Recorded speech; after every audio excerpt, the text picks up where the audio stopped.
Hello students, welcome to this lecture. In previous lecture, we have started the classification of chordate organisms. In previous lecture, we have seen that the phylum Chordata, it is classified into three subphylums. The first subphylum, it is known as the Urochordata. Then second subphylum, it is known as the Cephalochordata. And third subphylum, that is known as the Vertebrata. So here in this phylum Chordata, the three different groups we have to study, that subphylum Urochordata, subphylum Cephalochordata, subphylum Vertebrata. Out of these two subphylums, that is Urochordata and Cephalochordata, are also known as the invertebrate organisms, because in these two groups, Urochordata and Cephalochordata, there will be absence of vertebral column, and therefore these two first subphylums are considered as the invertebrate organism, and in Vertebrata phylum, all the organisms are showing presence of vertebral column. Okay, so let us start here. The first group, that is subphylum Urochordata. Here, this subphylum Urochordata is showing examples here: Herdmania, Salpa, Doliolum, Acidia. These are the different organisms which we can observe under the phylum or under the subphylum, that is Urochordata. Let us see the examples of this phylum. This first picture, it is of the first organism from this phylum Urochordata, that is known as the Herdmania. Then second example, it is Salpa. Then third example, it is known as the Doliolum. And the fourth example here, it is known as the Acidia. बघा हे सर्व organism आपल्याला समुद्राच्या पाण्यामध्ये आढळतील. So they are living in marine water. The examples are here again. I am repeating. Subphylum Urochordata shows examples: Herdmania, then Salpa, Doliolum, and Acidia. So you can see these organisms of this subphylum Urochordata. Now the characteristic features. The first very important characteristic feature regarding this Urochordata is they are called as the tunicates, or they are also called as the Ascidians. So common name of this subphylum Urochordata, it is also known as the tunicates, or it is also called as the Ascidians. Body is soft and it is covered by a covering made up of tunicin called as the test. So why these organisms are called as the tunicates? Because the body of organism, it is soft and it is covered by a covering that is made up of tunicin, that is the material by which the outer body covering is made up of, that is known as the tunicin, and that covering made up of this tunicin is called as the test. So you can see here in the diagram, this is the example Salpa picture you can see here, and in this Salpa organism, the whole body is covered by a covering which is made up of tunicin, and it is known as the test. You can see here, this is the covering, outer covering of the body, that is known as the test. Okay. Next characteristic feature here, notochord is present only in the tail of larva. That is again very important characteristic feature of this Urochordata is here in these organisms, notochord is present only in the tail of larva. This point is very much important for the examination point of view, and it is lost during the metamorphosis. What is meant by metamorphosis? That we have seen in previous some phylums. For example, in butterfly, we can observe the metamorphosis, that in butterfly, from worm, butterfly will be developed. म्हणजे फुलपाखरामध्ये फुलपाखराच्या अंडीतून अळी बाहेर पडते, त्याला सुरवंट आपण म्हणतो. सुरवंटाचा कोश तयार होतो आणि कोशातून फुलपाखरू तयार होते. इथं आपल्याला मेटामॉर्फोसिस झालेलं बघायला मिळते. लार्व्हल स्टेज येते मध्ये, आणि मग जो मॅच्युअर ऑर्गॅनिझम आहे तो तयार झालेला बघायला मिळतो, त्याला मेटामॉर्फोसिस म्हटलं जातं. Here in this urochordate organism what happens, you can see here the notochord is present, but it is present only in the tail of larva. ज्यावेळेला लार्व्हल कंडिशन मधले ऑर्गॅनिझम तयार होतील या सबफायलम युरोकॉर्डेटा मध्ये, त्यावेळेला त्यांच्या लार्व्हल कंडिशनच्या टेल मध्ये फक्त नोटोकॉर्ड प्रेझेंट असतो. ज्या वेळेला त्या लार्व्हा पासून मेटामॉर्फोसिस होऊन अडल्ट ऑर्गॅनिझम तयार होतो, मॅच्युअर ऑर्गॅनिझम तयार होतो, त्यावेळेला मात्र त्याच्यामध्ये नोटोकॉर्डा असणार नाही. But it is present from embryonic condition up to the larval condition and therefore it is considered as a chordate organism. म्हणजे हा नोटोकॉर्ड कायमस्वरूपी त्यांच्या शरीरामध्ये जरी नसला तरी हा नोटोकॉर्ड एम्ब्रियोनिक कंडिशन पासून लार्व्हल कंडिशन पर्यंत त्यांच्या बॉडीमध्ये प्रेझेंट आहे, म्हणून त्याला कॉर्डेड ऑर्गॅनिझम कन्सिडर केलेलं आहे. आणि this notochord is lost during the metamorphosis म्हणलेलं आहे. याच्यावरती एक्झामला बरेच वेळा प्रश्न विचारलेले आहेत, त्यामुळे हा पॉइंट लक्षात ठेवायचा आहे. Next characteristic, they are exclusively marine. This is also important characteristic feature. From non-chordate there are subphylums which are exclusively marine. Hence the examples you have to remember for the examination point of view. And in chordates also there are some subphylums which are exclusively marine. So those points are important for the examination. Next characteristic feature here, pharynx has many gill slits. In these organisms the pharynx म्हणजे हा आपला जसं pharynx म्हणजे हा घसा किंवा गळा किंवा नेक मानेचा रिजन आपण म्हणतो, तसंच त्यांच्यामध्ये पण pharynx रिजन असतो आणि त्याच्यामध्ये मेनी गिल स्लिट्स असतात. गिल स्लिट कशासाठी असतात तर रेस्पिरेशन साठी असतात, ऑक्सिजन आत घेणे आणि कार्बन डायऑक्साईड बाहेर सोडणे, त्यासाठी गिल स्लिट्स त्याच्यामध्ये आहेत. And closed circulatory system is present. As we have seen in previous lecture, the typical characteristic features of the chordata. In all chordates, the closed circulatory system we can observe. Okay, and development is indirect. Here, the larval stage is there, so development of the organism is taking place indirectly. हे पण आपल्याला characteristic माहिती आहे. त्या पद्धतीने characteristics यूरोकॉर्डेटाचे झाले. Then second phylum here, Cephalochordata. Here two examples are there from this Cephalochordata. One is known as the Branchiostoma and second is known as the Amphioxus. So this is the first example that is known as the Branchiostoma. हा organism सर्वांना दिसतोय, हा Branchiostoma आहे. And second example that is of Amphioxus. This is the second example, Amphioxus. Okay, now let us see the characteristic features of the Cephalochordata. Here, these cephalochordate organisms are commonly called as the lanceolate. That means the body shape, it is tapering towards both the ends. म्हणजे shape कसा असतो तर सुरुवातीला tapering, पुन्हा फुगीर असतो, पुन्हा tapering होतो. या पद्धतीनं हे टॅपरिंग, इकडे टॅपरिंग झालेलं आहे, इकडे टॅपरिंग झालेलं आहे आणि मध्ये फुगीर असतो. Swollen at the middle and tapering towards both the end. इकडचा एंड आणि इकडचा एंड निमुळता झालेला आपल्याला बघायला मिळतो. Such shape it is known as the lanceolate and hence the group of organisms Cephalochordata it is also known as the lanceolates. These are small fish-like organisms about 5 centimeter in length. फक्त 5 centimetre लांबीचे organism आपल्याला याच्यामध्ये बघायला मिळतात and they are looking like small fish-like organism. Okay. Next characteristic feature here, these organisms are live or living partly buried in the soft marine sediments. Means they are not freely swimming in the marine water, but in marine water or in marine sediment. समुद्राच्या तळाशी जी माती असते किंवा रेती असते त्या soft marine sediment मध्ये स्वतःला जमिनीच्या खाली गाडले गेलेले असतात.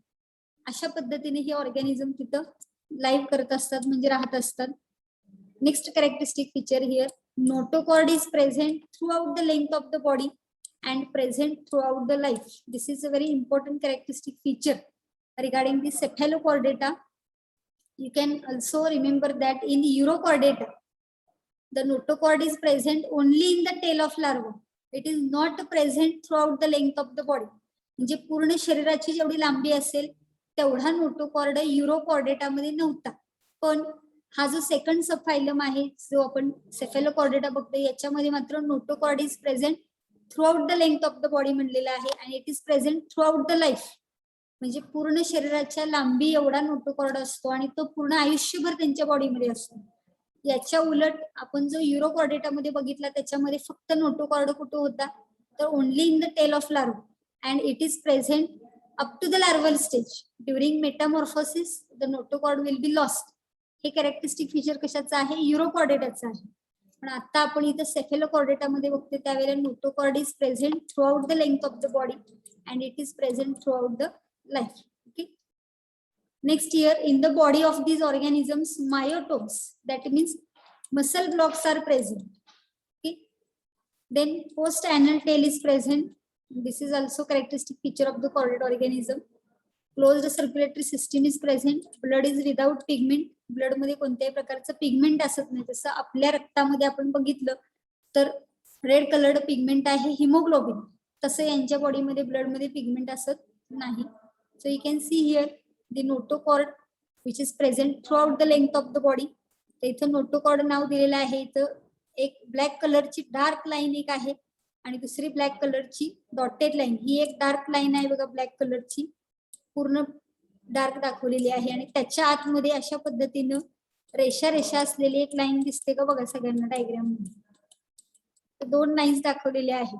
जी एकदम भरलेली ब्लॅक कलरची लाईन दिसते ती म्हणजे न्यूरल ट्यूब आहे. न्यूरल ट्यूब म्हणजे ती नर्व कॉर्ड आहे आणि खालच्या बाजूला डॉटेड लाईन स्ट्रक्चर दाखवलेलं आहे बघा, नोटोकॉर्ड नाव दिलेलं आहे.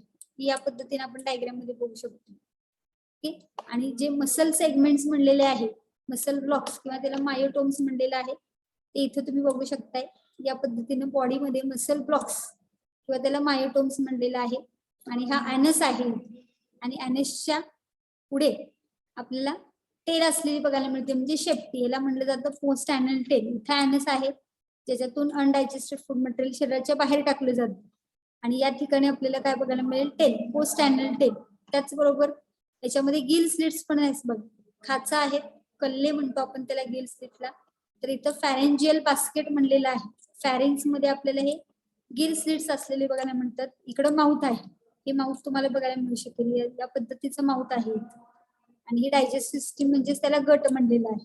ही डायजेस्टिव्ह सिस्टीमचं mouth as a one opening आहे आणि anus as a another opening आहे. Okay. So in this way the cephalochordata is showing these characteristic features and the examples of cephalochordata, branchiostoma and amphioxus. Okay. So in this way urochordata and cephalochordata that we have completed. Now next point we have to see. Here the next subphylum we have to discuss, that is subphylum vertebrata. In these vertebrate organism, what happens in these chordate organisms, the notochord is seen in embryonic period. That is during embryonic development we can observe the notochord in these organisms and it is replaced by cartilaginous or bony vertebral column in the adult. So in all the organisms which are belonging to vertebrata, all these organisms are showing notochord in embryonic condition or in during the embryonic development and it is replaced by cartilaginous vertebral column or bony vertebral column in the adult. This is also important characteristic feature. Thus all vertebrates are chordates but all chordates are not vertebrates. त्यासाठी एक वाक्य इथं म्हणलेलं आहे बघा, या वाक्याचा अर्थ समजून घ्या. All vertebrates are chordates. सगळे व्हर्टिब्रेट ऑर्गॅनिझम हे कॉर्डेट आहेत. But all chordates are not vertebrate. पण सगळे कॉर्डेट हे व्हर्टिब्रेट नाही. जसं आपण कॉर्डेटचे 3 फायलम सब फायलम बघितले, युरोकॉर्डेटा, सेफेलोकॉर्डेटा आणि हा व्हर्टिब्राटा. त्यामध्ये युरोकॉर्डेटा आणि सेफेलोकॉर्डेटामध्ये व्हर्टिब्रल कॉलम नाही पण ते कॉर्डेट आहे. आणि व्हर्टिब्राटामध्ये बघितलं तर ते कॉर्डेट पण आहेत आणि व्हर्टिब्रेट पण आहेत. म्हणून हे वाक्य असं म्हणलं जातं, all vertebrates are chordates but all chordates are not vertebrates. अशा पद्धतीच्या वाक्यांवरती सुद्धा एक्झामला क्वेश्चन विचारले जातात. Okay. And here the typical characteristic features of this subphylum vertebrata are here. Vertebrates have ventral muscular heart with 2 or 3 or 4 chambers, kidneys for excretion and osmoregulation, and paired appendages which may be fins or limbs. So again in the chordate organism, this subphylum vertebrata, it is showing again some typical or distinguishing characteristic features such as the presence of ventral muscular heart with 2 chambered heart or 3 chambered heart or 4 chambered heart. So in vertebrate organism, heart is present ventral side. It is muscular, that is it is made up of muscles and it is showing 2 chamber or 3 chamber or 4 chamber. Okay. Then they are showing kidneys for excretion and osmoregulation. All the vertebrate organisms are showing excretory organ as a kidneys, and these kidneys are responsible for excretion as well as osmoregulation. Okay. And paired appendages म्हणजे एकतर fins असतील किंवा limbs असतील. म्हणजे आपण limbs म्हणजे हात किंवा पाय म्हणतो, किंवा 4 पायांच्या प्राण्यांमध्ये फक्त पाय असतात. माणसामध्ये फक्त आपल्याला 2 हात 2 पाय बघायला मिळतात. त्यानंतर माशांच्या मध्ये ॲक्वेटिक फिशेस मध्ये जर आपण बघितलं तर फिन्स असतात, पर आपण त्याला म्हणतो. त्यामुळे फिन्स असतील किंवा पर असतील. Osmoregulation means in some previous phylums of the non-chordata we have seen already the meaning of osmoregulation. Maintenance of salt and water balance in the body. शरीरामधलं पाणी आणि क्षार याचे योग्य प्रमाण राखणे त्यालाच ऑस्मोरेग्युलेशन असं म्हणलं जातं. आपल्या किडनीचं ते काम आहे. Removal of the nitrogenous waste material from the body, that is known as the excretion, and maintenance of salt and water balance, that is known as the osmoregulation. Okay, so these are the important characteristic features regarding the phylum, subphylum Vertebrata. Now this subphylum Vertebrata, it is again divided into 2 divisions. So here this subphylum Vertebrata, it is divided into 2 divisions. The first division, it is known as the Agnatha, or it is also called as the Agnathostomata. That meaning lacks jaws. Jaw म्हणजे जबडा. आपला हा जो जबडा दिसतोय, आपल्या तोंडामध्ये 2 जबडे आहेत, एक वरचा जबडा आणि एक खालचा जबडा. वरच्या जबड्याला पण दात आहेत, खालच्या जबड्याला पण दात आहेत. त्या दोन्ही दातांच्या साह्याने किंवा दोन्ही जबड्याच्या साह्याने आपण आपल्या तोंडाची हालचाल जी आहे, माउथची हालचाल जी आहे ती करू शकतो. त्याप्रमाणे त्यांच्यामध्ये जबडा नसतो. लॅक म्हणजे काय? नसणे. आणि जॉ म्हणजे जबडा. जबडा नसणारे ऑर्गॅनिझम त्याला अग्नॅथा किंवा अग्नॅथोस्टोमॅटा म्हणलं जातं. आणि second division here gnathostomata bears jaws म्हणलेलं आहे, म्हणजे जबडा असणारे. म्हणजे थोडक्यात व्हर्टिब्रेट ऑर्गॅनिझम जे आहेत त्यांच्यामध्ये पुन्हा 2 डिव्हिजन आपल्याला बघायला मिळतात. डिव्हिजन अग्नॅथा और agnathostomata, those organisms which are lacking jaws और the organisms which are without jaws are included under Agnatha or Agnathostomata. And in division Gnathostomata, the organisms which are having jaws, bearing jaws, ज्यांना जबडा आहे असे organism त्या ग्नॅथोस्टोमॅटा मध्ये काही केलेले आहेत, इन्क्लूड केलेले आहेत. Let us see the detail classification of this subphylum vertebrata. So the subphylum Vertebrata, it is basically divided into 2 divisions. This is division Agnatha without jaws, and second division, that is Gnathostomata having jaws. Again this division Agnatha, it is showing only one class, that is known as the class Cyclostomata. Division Agnatha मध्ये फक्त एकच class आहे, Cyclostomata.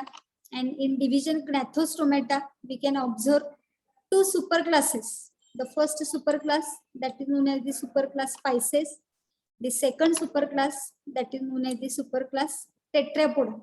Again, this superclass Pisces is divided into 2 classes. The first class, it is known as the Chondrichthyes, and the second class, it is known as the Osteichthyes. So the superclass Pisces is divided into 2 classes, class Chondrichthyes, class Osteichthyes, and superclass Tetrapoda is again divided into 4 classes. The first class is known as the Amphibia, second class it is known as the Reptilia, third class it is known as the aves, and fourth class that is known as the Mammalia. So this is the total classification of the subphylum Vertebrata. So again I am repeating here, the subphylum Vertebrata, it is divided into 2 divisions, division Agnatha and division Gnathostomata. Agnatha means without jaws, Gnathostomata means with jaws. In division Agnatha only one class is there, that is known as the class Lycostomata. In division Gnathostomata we can observe 2 superclasses, superclass Pisces, superclass Tetrapoda. In superclass Pisces again 2 classes are there, class Chondrichthyes, class Osteichthyes. And in superclass Tetrapoda 4 classes we can see, class Amphibia, class Reptilia, class Aves, and class Mammalia.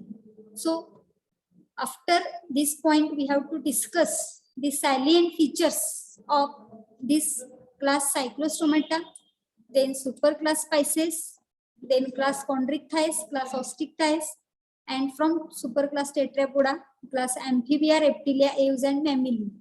So all of these classes and their examples with their salient features we have to discuss from this lecture. So let us see here the first division, Prognatha, that like jaws.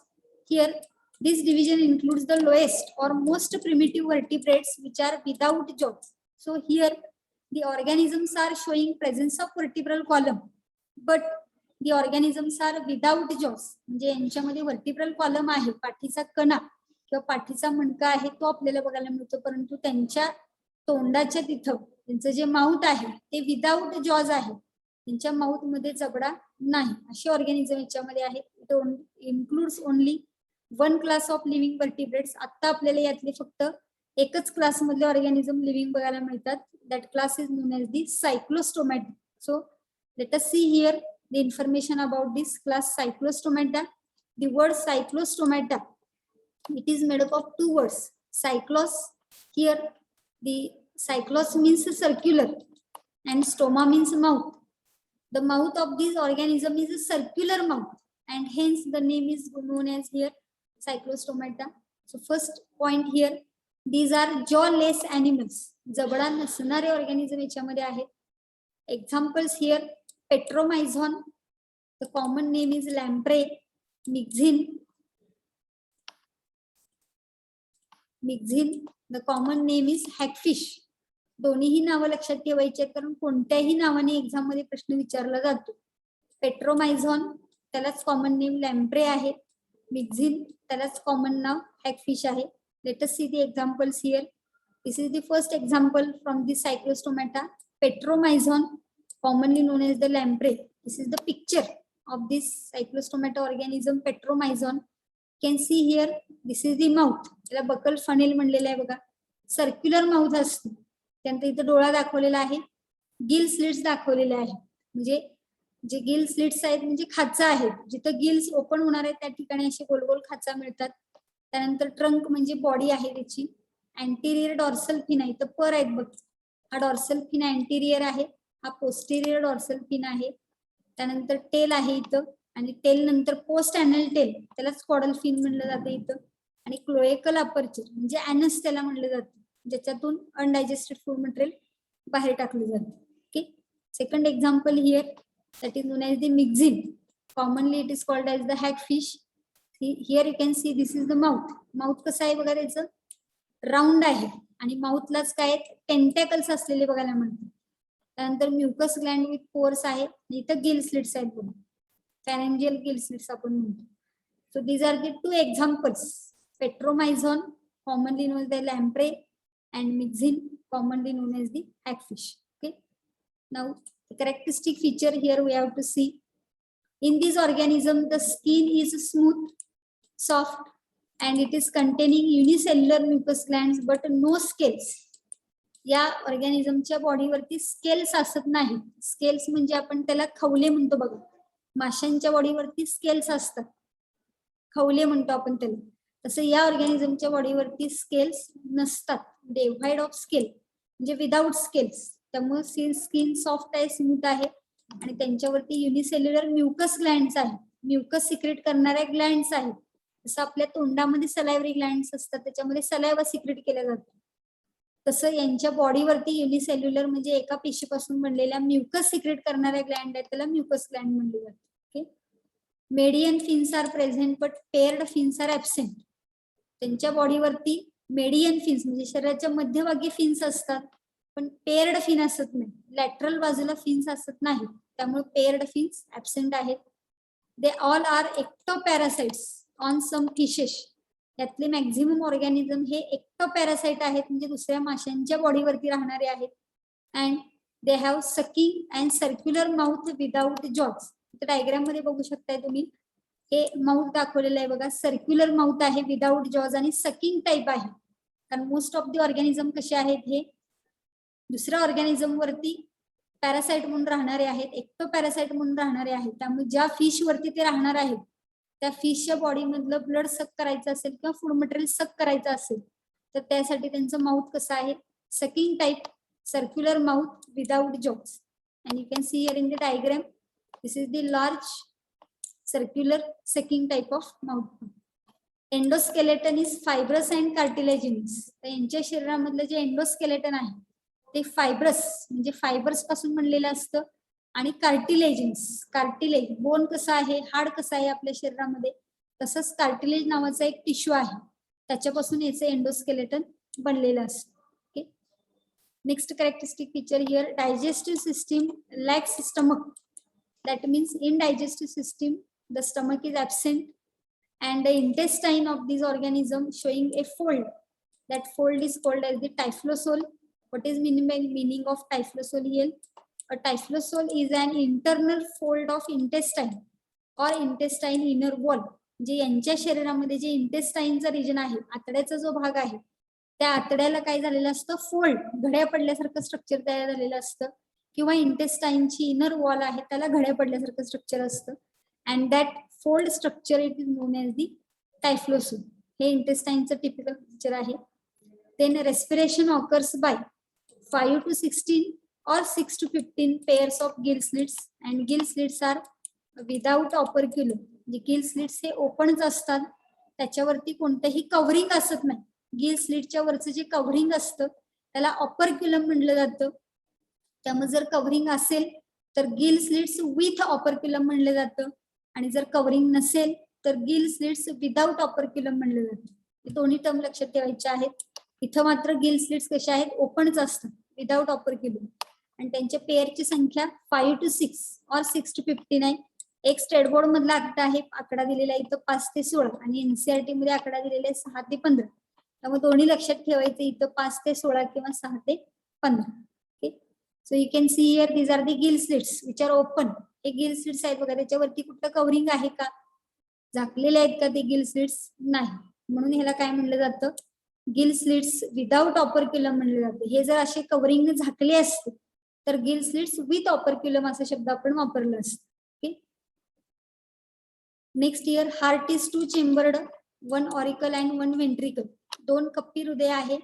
हृदयामधले जे कप्पे असतात किंवा जे chambers असतात त्याला नावं कशी दिलेली असतात बघा, आपल्या बॉडीमध्ये 4 चेंबर्स आहेत, 2 ऑरिकल आणि 2 वेंट्रिकल्स असतात. 4 चेंबर्ड हार्ट ज्यांच्यामध्ये आहे, जसं आपल्यामध्ये आहे तसं यांच्यामध्ये काय आहे, 2 चेंबर आहे, एक ऑरिकल आहे आणि एक वेंट्रिकल आहे. Gonad is a single large without gonoduct and a duct is to transport the gametes. Gonad म्हणजे सेक्स ऑर्गन त्याला म्हणलं जातं, म्हणजे युनिसेक्शुअल ऑर्गॅनिझम आहे, त्यामुळे प्रत्येक बॉडीमध्ये एकच गोनॅड आहे. Gonad is single and it is large without gonoduct. त्या गोनॅडला कोणतीही डक्ट असत नाही. डक्ट म्हणजे pipe like structure. Here that duct is used to transport the gamete. प्रत्येक ऑर्गॅनिझम मध्ये गोनॅड पासून अराईज झालेले एक डक्ट लाईक स्ट्रक्चर बघायला मिळतं, त्याला गोनोडक्ट असं म्हणलं जातं. पण या ऑर्गॅनिझम मध्ये तो गोनोडक्ट नाही, त्यामुळे gonad is a single large without gonoduct म्हणलेला आहे. And a duct is to transport the gametes. डक्टचा वापर कशासाठी केला जातो हे आपल्याला माहिती पाहिजे, म्हणून duct is to transport the gametes म्हणलेला आहे. Then fertilisation is external, that is union of male and female gamete. It is external. And very important characteristic feature here, these organisms are anadromous. Anadromous means migrate for spawning to fresh water from their marine habitat. After spawning, they die within few days. Larvae metamorphose and then migrate to the ocean. बघा, important characteristic feature आहे. The organisms from the cyclostomata are known as the anadromous. That means they are migrate for spawning. Spawning म्हणजे egg laying. ज्या वेळेला हे organism mature होतात आणि ते अंडी घालणार असतात त्यावेळेला ती कुठं मायग्रेट होतात, ते मायग्रेट टू फ्रेश वॉटर म्हणलेलं आहे. म्हणजे ऍक्च्युअली समुद्राच्या पाण्यामध्ये राहतात, परंतु खाडीचा जो भाग असतो जिथे नदी समुद्राला मिळते त्या ठिकाणी हे ऑर्गॅनिझम काय करतात, समुद्राच्या पाण्यामधून फ्रेश वॉटर मध्ये येतात. अँड आफ्टर स्पॉनिंग, स्पॉनिंग म्हणजे अंडी घालणे, अंडी घातल्यानंतर जे पॅरेंट ऑर्गॅनिझम असतात ते डाय विदिन फ्यू डेज.